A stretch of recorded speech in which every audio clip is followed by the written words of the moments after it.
klitih itu jalan-jalan. Oleh karena itu dengan pidana mati.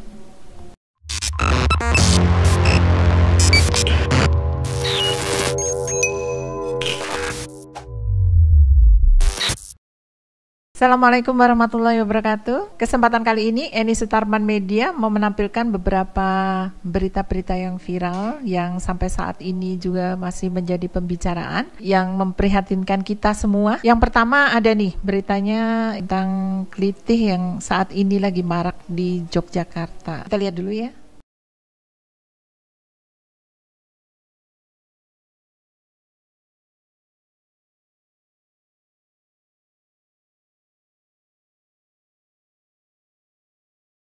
Wow, luar biasa ya. Kita nggak membayangkan anak-anak kita seperti itu. Baiknya sekarang tidak mencari siapa yang salah, tapi bagaimana mengatasinya sih. Sebenarnya klitih sendiri dalam bahasa Jawa tuh artinya, klitih itu kan ini, klitih itu jalan-jalan malam gitu. Klitih itu jalan-jalan. Tapi sekarang jadi konotasinya negatif karena yang disebut klitih itu jadi seperti ini ya. Anak-anak yang sebenarnya mau mencari jati diri mungkin ya. Karena mereka biasanya masuk ke geng-geng gitu, mencari pengakuan diri. Biasanya mereka seperti itu. Kalau sebenarnya sih klitih sendiri dalam bahasa Jawa itu artinya klitih gitu, bolak-balik malam hari jalan-jalan. Tapi sekarang mengandung konotasi yang negatif karena jadinya klitih itu keliling golek getih itu darah, jadi kayak mau ngeri.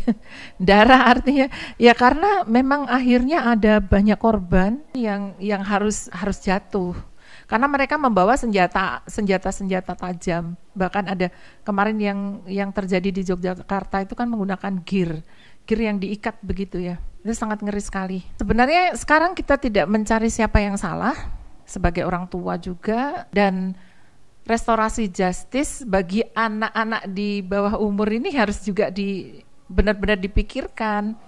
Karena jangan sampai momen ini akhirnya jadi kemudian secara kekeluargaan akan terjadi lagi yang seperti ini. Jangan sampai itu terjadi. Dan netizen banyak berharap ya bahwa ini akan dihukum dan diberi sanksi yang berat.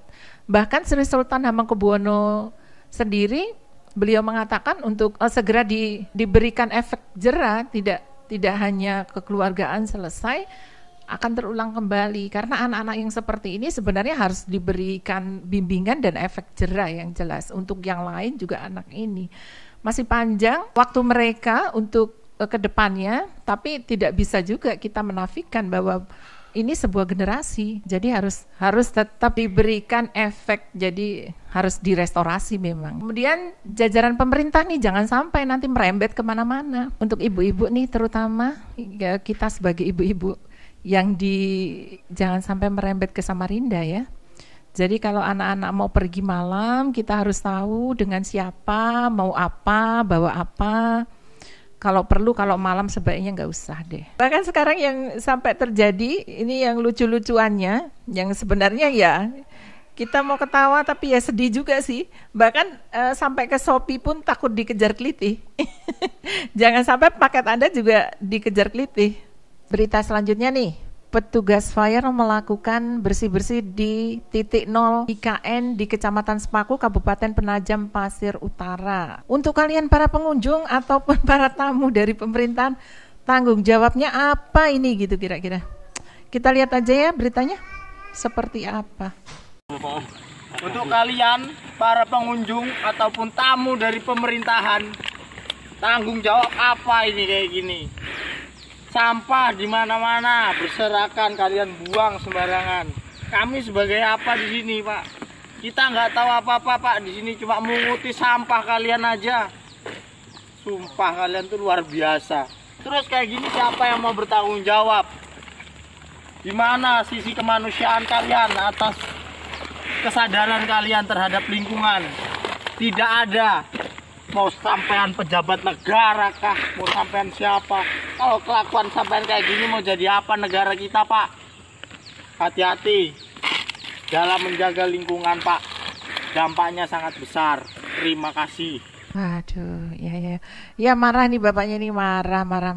Saya juga ikut marah, Pak.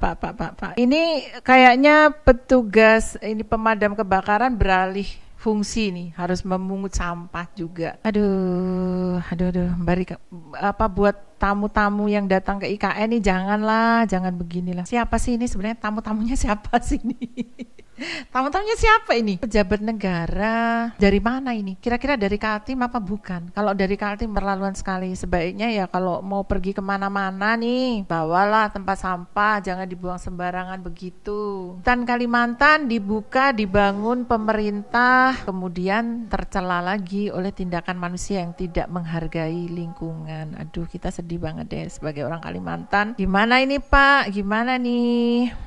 Sebenarnya Kalimantan tidak pernah meminta untuk adanya IKN. Sebenarnya ya, kita sebagai orang Kalimantan sih sebenarnya sudah cukup bersyukur, kita nih aman-aman sentosa, insya Allah cukup makan, cukup minum, dan kita cukup bahagia.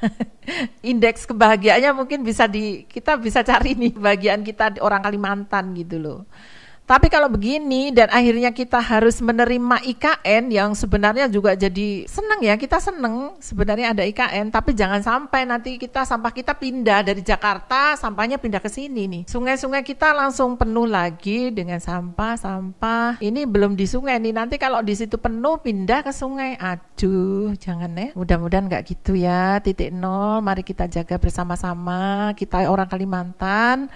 Kalau sampai ada yang berani buang-buang ke Kalimantan nih, jangan sampai ada juga yang buang anak jin ke Kalimantan. Oh, belum tahu orang Kalimantan, belum tahu dia. Jadi ayolah kita warga Kalimantan, kita menjaga lingkungan kita. Jangan sampai juga seperti ini. Kalau memang IKN ini nanti benar-benar dibangun di sana, ayo kita jaga lingkungan kita, hutan kita, terutama hutan Kalimantan yang memang sebagai sumber paru-paru dunia ini harus kita jaga betul. Dan jangan sampai sungai-sungai kita jadi tempat sampah besar buat kita. Jangan sampai, ayo kita yang peduli. Kita peduli.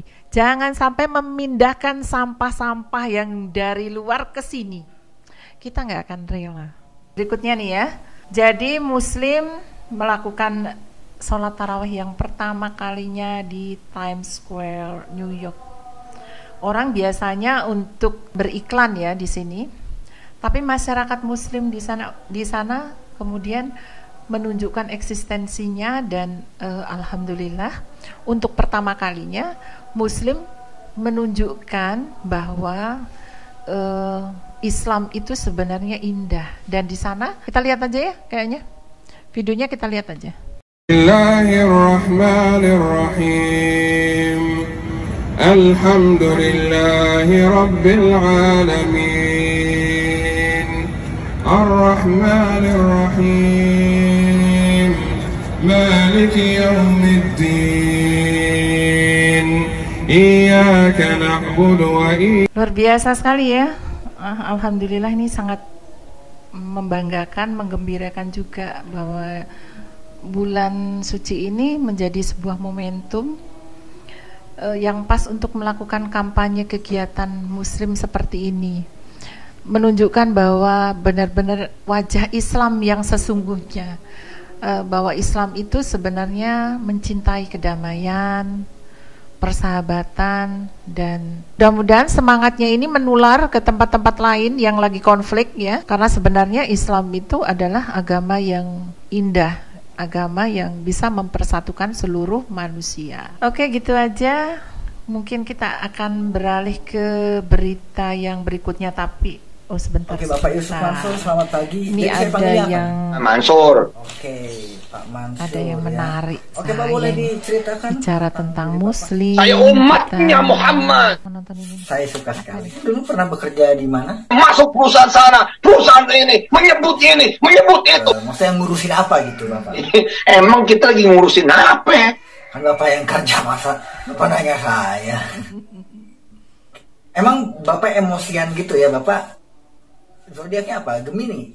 Aries apa Capricorn? Udah ngaco omongan itu. Oke, apa yang Bapak butuhkan gitu ketika Bapak merasakan bad mood gitu, merasakan tekanan kerja yang berlebihan? Saya butuh duit 1 triliun. Bisa. Bapak ekspektasinya akan digaji berapa di perusahaan ini? 4 triliun rupiah. Aduh, ya. Apa ini? Pak Ustadz, aduh, mohon maaf Pak Ustadz, ini Petren ini yang lagi booming. Nanti kita cari nih, kenapa kira-kira Pak Ustadz ini benar-benar marah, turun daun kayaknya. Kasihan Pak Ustadz, aduh. Butuh 4 triliun. Apapun beliau, kita doakan saja, mudah-mudahan masalahnya cepat selesai. Dan juga dengan putranya yang lagi juga ada, putrinya bukan putranya, yaitu Mbak Wirda ya, mudah-mudahan juga masalahnya beliau itu cepat selesai. Berita yang paling viral di minggu ini sih, vonis hukuman mati untuk Heri Wirawan, SOP-nya tangan dan kaki diikat, ditembak tepat di jantung. Ya, bagus sih.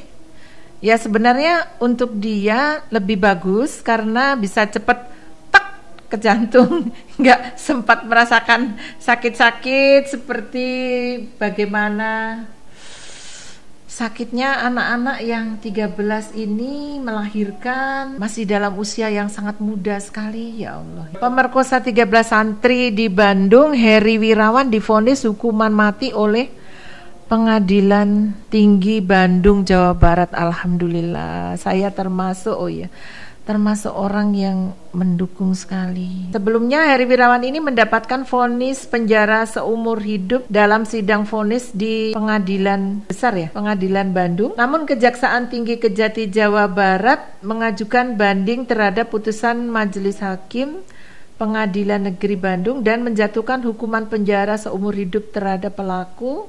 Jaksa penuntut umum mengharapkan banyak hal menjadi pertimbangan majelis hakim dalam melakukan banding tersebut. Menerima permintaan banding dari jaksa penuntut umum, menghukum terdakwa oleh karena itu dengan pidana mati. Kemudian pemerintah membuat peraturan yang lebih teknis terkait pelaksanaan pidana mati yang mana diatur dalam peraturan Kapolri nomor 12 tahun 2010 tentang tata cara pelaksanaan pidana mati. Pada peraturan tersebut disebutkan eksekusi mati dimulai dengan terpidana yang diberikan pakaian bersih, sederhana dan berwarna putih ke lokasi pelaksanaan.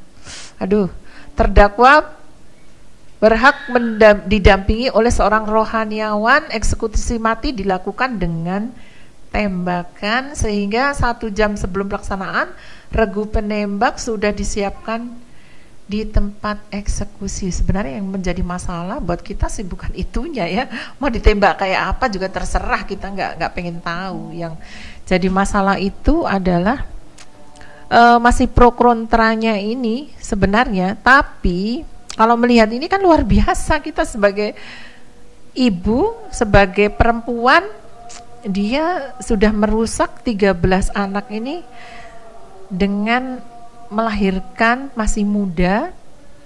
Kemudian anak-anaknya nasibnya bagaimana 1 generasi ke depan. Mudah-mudahan anak-anak ini tetap selalu dilindungi oleh pemerintah, mudah-mudahan.